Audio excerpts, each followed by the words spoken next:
It matters. It matters who you put in front of. It matters who.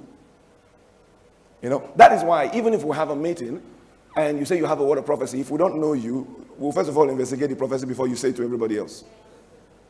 Because it matters. It matters. You can't just, sometimes,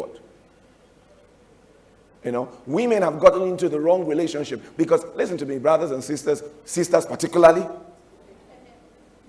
you're coming to this church and all of a sudden somebody just say Holy Ghost said. Just because they said Holy Ghost said, then, Pastor, who am I? Who are you? Who am I? The Holy Spirit said to him that I am that. Don't do that. Don't do that.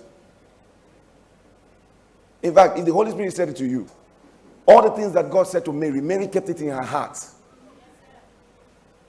Kept it in her heart. Your senses are saying something to you. The lady just passed, fair lady, long hair.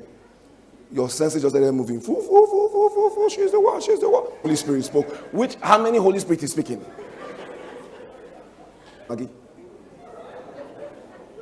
Then Mary comes and meets them talking and say, that brother, Holy Spirit spoke to. He spoke to me too. He spoke to me too. Not come to church today. He's watching online.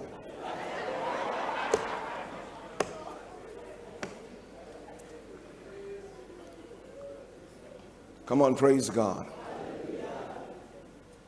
Sometimes you are. This happens a lot in extended families. You just come and say, there is a pastor. Then you say that this family prayer. Then somebody shows up. Usually these people, the ministry they have is this family ministry. That's what they have. Before you know what's happening, they start giving direction, sowing fear, sowing discord. Imagine